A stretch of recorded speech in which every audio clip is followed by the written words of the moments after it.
બ્રહ્મચારી થાળ ભાવથી જમાડે, આંખ્યું મીચી વિનંતી, ખાણા ના ના ના ના, થાળ હેઠો. દેવે લાત મારી દીધી. બ્રહ્મચારી ફડકી ગયો, કાંઈ નથી ના ઉડી ગયો. બે ત્રણ જણા બોલાવી, બધું સાફ કર્યું લીધું. આ શું થયું? આ શું? થાળ કાં ઉડ્યો? મૂર્તિ ચૂપ. એ બધું સાફ કર્યું. બ્રહ્મચારી ગયા, બીજો થાળ તરત ઉટકી સાફ કરી માંજી લાવીને ઠાકોરજી આગળ પાછો થાળ મૂક્યો. બ્રહ્મચારી ઉભા ઉભા છો અને ઉભા થાળ બોલે છે, આંખમાંથી આંસુ જાય. એકવાર થાળ ફગાવી દીધો, આ શું છે? એમ હું થયું હારું? એમ ભાવથી મહારાજને જમાડે છે. મહારાજ એને પોતાનું દેખાય છે કે મારો કાંઈ અપરાધ છે, મેં કાંઈ અપવિત્ર રહી ગયો છું, મારો કાંઈ હાથ નહીં ધોવાયા હોય, કાંઈ પગ મેલે પડી ગયો હશે, કાંઈક મારાથી કાંઈ ભૂલચૂક થાળમાં થઈ હશે, કાંઈ એમાં કાંઈક ગાળા ચાળાનું રહી ગયું છે. એટલે બ્રહ્મચારીના આંખમાં આંસુ કે મારેથી કાંઈ ગાળા ચોળાની કાંઈ ભૂલ થઈને મારા પ્રભુએ થાળ આમ નાખી દીધો. એટલે આંખમાં રોડતા રોતા બિચારા વિનવિન કે મારી જે ભૂલ હોય મારા બાપ મને કયો, પણ તમે જમો. એમ જ્યાં બ્રહ્મચારી આમ હજી તો વિનંતી કરીને થાળ બોલે છે ત્યાં થપાટ લાગી. દેખાય કે થપાટ મારે થાળ ઉલ્લીને પીડ્યો હેઠો. અને બ્રહ્મચારી ધ્રુસકું મુકાઈ ગયું, મારો કાંઈક અપરાધ છે. મીંડા દંડવત કરે, મારો શું વાંક છે? નરનારાયણ દેવની મૂર્તિમાંથી સહજાનંદ સ્વામી પ્રગટ થઈ ગયા.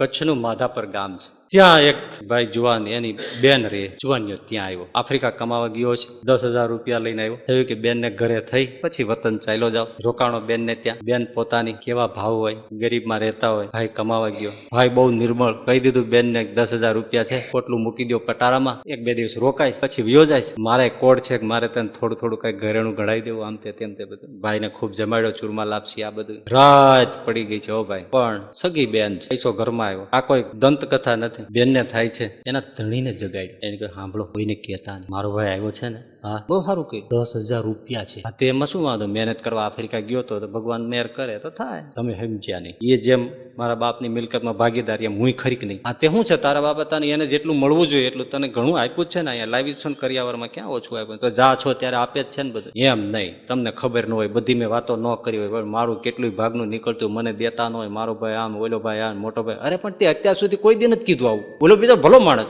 10,000 ભાડી ગઈ બેન, તે તારો વિચાર શું છે? આ તો હું તમને કહી રાખું, તમે ભળો કે ન ભળો, હું મારા ભાઈને પતાવી દેવાની છું. અરે રામ રામ કર, તું શું બોલે છે? ના, મેં તો નક્કી કર્યું છે, હું ના પાડું છું. આપણે જે મળ્યું છે બહુ છે. અને બેને કાતીને જાલીમ વિચાર કરી નાખ્યો. રાત્રે ભાઈ તો ભર નીંદમાં સૂતો છે, લોખંડની મોટી કોશ. ભાઈ તો બેનને ઘરે કેવો નિરાંતવો સૂતો હોય, અને કેટલા વખત પછી આવ્યો હોય ત્યારે કેવા ભાવથી હોય. એ ભાઈ સૂતો છે, મોટી લોખંડની કેસ લઈને ફેરવીને માથા મારી ભાઈના રામ રમી ગયા. ખાડો ગાળી ઘરમાં જ એને દાટી દીધો. કોઈને ખબર નથી ભાઈ ક્યાંય. તેથી કઈ ફોન નહોતા, કોઈ આગળથી તો કઈ કહેવાતું નહોતું કે હું અહીં રોકાણો છું ને આવું છું. ભાઈ ક્યાં ગયો કોણ જાણે છે. બહુ સારું થઈ ગયું કે કોઈને ખબર તો પડવાય નથી ને. વાતે સાચી, ખબર ન પડે. રાતે ઘરમાં ખાડો દાટીને હાવ ગાર ઓલી કરી નાખ્યો, કોને ખબર પડે?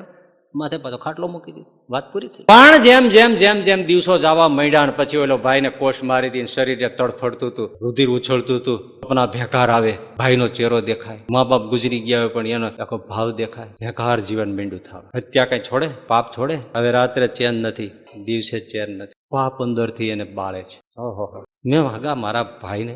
અને મારો આ ભાઈ ગરીબ હતો તો બિચારો કોઈ તે ખાધું નહીં, મને દીધું છે. હવે સાંભળે તો ખરું ને. હું ખોટી બોલી મારા ધણી આગળ, બાકી એને ઘરમાં નથી રાખ્યું ને મને દીધું છે. એને ઘરમાં પિત્તળના વાસણ રાખ્યા છે ને મોંઘા વાસણ મને ત્રાંબાના દીધા છે. મને ઓછું નથી, તોય મેં એને મારી નાખ્યો પૈસા માટે. આનું શું? સાંભળજો વાત. કોક છે ને એમને બેન પણ એને વાત કરી, એ સત્સંગી સ્વામિનારાયણ, આ નહીં કોઈ સત્સંગી બેન. એને એમ થયું કે કોઈ રસ્તો બતાવે તો આ પાપમાંથી હું છૂટું. એટલે ચોખ્ખી વાત તો કરી નહીં, કરે મરી જાય તો પણ એને કીધું મને કઈ શાંતિ નથી, પૈસો તો છે, આવું છે પણ દુઃખ બહુ. રાતે મને આમ થાય, દિવસે મને આમ થાય, મને કઈ જમ્પ નથી, તો મને શાંતિ થાય, તું એવું કંઈક બતાવીને. હરિભક્ત ભાઈ, ભગવાનના ઘરનું માણસ. એમણે કીધું બેન, અત્યારે તો આપણે બાજુમાં ભુજ સ્વામિનારાયણ મંદિર છે, એવા પરમ પવિત્ર સંતો વસતા જ. ભગવાન સ્વામિનારાયણ ખુદે બથમાં ગાલીને પધરાવી નરનારાયણ દેવની મૂર્તિઓ છે. તીર્થધામ કહેવાય બેન. હા, તે હું તારી ભેળી હાલું અને તને અશાંતિ થાય છે, અજંપો થાય છે, પીડા છે, મને એમ થાય તારું દુઃખ ઓછું થાય, જે કાંઈ નડતર પાપ ઓછા થાય. તું ત્યાં બધા સંતોને ભોજન કરાય અને નરનારાયણ દેવને થાળ ભોજન કરાય અને સંતો ભક્તો જે આવે એને જમાય. તારા તરફથી રસોઈ રાખ. હા, એ કરું તો મને સારું થઈ જાય. અરે ભગવાનને સંતો જમે તારા બધા પાપ મટી જાય. એમ કયો એટલો ખર્ચો કરી. હાલો, બે ઉપડ્યા. અરે સંબંધીઓ છે ને લીધા છે. ભુજમાં આવીને મળ્યા, મંદિરમાં વાત કરાવી. જે કોઈ પુરુષ હશે એના દ્વારા કેવડાવ્યું. બેનો તો સીધી જઈ શકે નહીં. આવતીકાલે રસોઈનું નક્કી થયું. જે બનાવવો એ છૂટ, સારામાં સારું બનાવો, દેવને સારા મજાના થાળ કરો. જે હરિભક્ત બેન આવ્યા હતા એનો પરિવાર આવ્યો છે, એમણે કેવડાવ્યું કે બહુ ભાવિક છે, બહુ ભાવ છે, ભાવથી દેવને થાળ ધરાવજો, બધા સંતો ભાવથી જમજો, મહેમાનો આવે બધાને જમાડજો અને પ્રાર્થના કરજો એના જીવનું સારું થાય, દુઃખ દૂર થાય. સંતો તો વિચાર બીજે શું કરે, આવી રીતે કોઈ આવે તો એનું સારું થાય એવું જ હોય. સારું સારું સરસ મજાના જે કઈ જમાને બનતા છે, સાટા જલેબી મેંડા જે હશે એ બધું બનાવી, દાળ ભાત શાક પૂરી ફરસાણ ભજીયા આવું બધું બનાવી દેવને થાળ બનાવ્યો. બ્રહ્મચારીએ ત્યાં ચોખ્ખે થાળ બનાવ્યો. સંતોને માટે પણ રસોઈ બની ગઈ. બ્રહ્મચારી થાળ લીધા, ડેરામાં આવી મુકાણા ટેબલ, નરનારાયણ દેવ આગળ થાળ મુકાણ. ભાવથી બ્રહ્મચારી બેઠા છે. મહારાજને થાળ બોલીને જમાડે છે. જમો થાળ જીવન જાવું.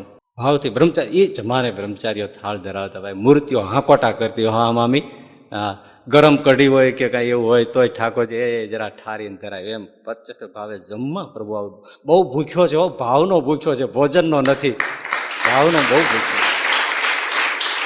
એવો ભાવનો ભૂખ્યો છે ને કે રાતે ઉઠીને ખાવા દોડે એવો છે. હા આ જરાય ખોટું નથી કહેતો. તમે અડધી રાતે જો પુકાર કરો ને અડધી રાતે ઉઠીને જમવા આવે, એટલો બધો ભાવ છે. અને મને તો લાગતું જ નથી સ્વામિનારાયણ જેટલો કોઈ દયાળુ હોય.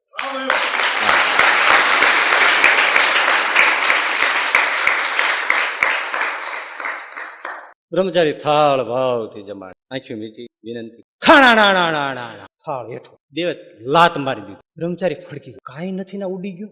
બે ત્રણ જણા બોલાવી બધું સાફ કર્યું, લીધું. આ શું થયું, આ શું થાળ કાં ઉડ્યો? મૂર્તિ ચૂપ. એ બધું સાફ કર્યું. બ્રહ્મચારી ગયા, બીજો થાળ તરત ઉટકી સાફ કરી માંજી લાવીને ઠાકોરજી આગળ પાછો થાળ મૂક્યો. બ્રહ્મચારી ઉભા છો અને ઉભા થાળ બોલે છે. આંખમાંથી આંસુ જાય. એકવાર થાળ ફગાવી દીધો, આ શું છે એમ, શું થયું હારું એમ. ભાવથી મહારાજને જમાડે છે. મહારાજ એને પોતાનું દેખાય છે કે મારો કાંઈ અપરાધ છે, મેં કાંઈ અપવિત્ર રહી ગયો છું, મારો કાંઈ હાથ નહીં ધોવાયા હોય, કાંઈ પગ મેલે પડી ગયો હશે, કાંઈક મારાથી કાંઈ ભૂલચૂક થાળમાં થઈ હશે, કાંઈ એમાં કાંઈ ગાળા ચાળાનું રહી ગયું છે. એટલે બ્રહ્મચારીના આંખમાં આંસુ કે મારેથી કાંઈ ગાળા ચોળાની કાંઈ ભૂલ થઈને મારા પ્રભુએ થાળ આમ નાખી દીધો. એટલે આંખમાં રોડતા રોતા બિચારા વિનવિન કે મારી જે ભૂલ હોય મારા બાપ મને કયો પણ તમે જમો એમ. જ્યાં બ્રહ્મચારી આમ હજી તો વિનંતી કરીને થાળ બોલે છે ત્યાં થપાટ લાગી. દેખાય કે થપાટ મારે થાળ ઉલ્લીને પીડ્યો હેઠો. અને બ્રહ્મચારી ધ્રુસકું મુકાઈ કે મારો કાંઈક અપરાધ છે, મીંડા દંડવત કરે. મારો શું વાંક છે? નરનારાયણ દેવની મૂર્તિમાંથી સહજાનંદ સ્વામી પ્રગટ થઈ ગયા. બ્રહ્મચારી તમારો કોઈ વાંક નથી. હા મહારાજ, તો આ અભાગણીનો થાળ છે, હું નહીં જમી શકું. હે હા કેમ મહારાજ, શું થઈ ગયું? હગા ભાઈને મારીને આવીશ, એના હગા ભાઈને કાપી નાખ્યો છે અને એમાંથી છૂટવા હાટું અહીં તમને બધાને જમાડવા આવી છે. હું એનો એક કોળિયો ખાવાનો નથી. હું દયાળુ છું પણ આવો ભોટ નથી. આ પાપ અહીંયા લાવવાનું છે અને એમાં છૂટવા માંગે છે. કેવો બિચારો નિર્દોષ એનો ભાઈ, એને કાચા ચીભડાને જેમ કાપી નાખ્યો ને પાપ છૂટવા માટે આવ્યો. બ્રહ્મચારી બધા સાધુને કહી દો એનું કોઈ અન્ન ખાશો નહીં એનું કોઈ. અને મને જો તારે જમાડવો, હા મહારાજ મારે તો તમને જમાડવા. હા બીજું સીધું લઈ આવી, એનું બધું કાઢી નાખો ભંડારમાંથી બહાર. ભગવાન જુઓ, તમે જુઓ તો ખરા ભાઈ, એનું બધું અનાજ કાઢી નાખો બહાર. બધું ગાયોને કૂતરાને ખવડાવી દો. કોઈ જણ ખાય નહીં, કોઈ જણને ભિખારીને ખવડાવતા નહીં. કૂતરાને ગાયોને ખવડાવજો, બધું કાઢી નાખો બહાર. બીજું સીધું સામાન લાવો અને હવે બીજું કાંઈ કરવું નથી. રોટલી ને શાક ને છાશ ને અથાણું લાવીને મને દે, તારી સામે હું જમીશ. બ્રહ્મચારી ગયા ને વાત કરી બધા સાધુને કે આ થયું છે, કાળો કેર થઈ ગયો, હાહાકાર થઈ ગયો, એલા કાઢો બધું કાઢો. ઓ બાબા, મૂર્તિઓ જો કેવી બોલતી.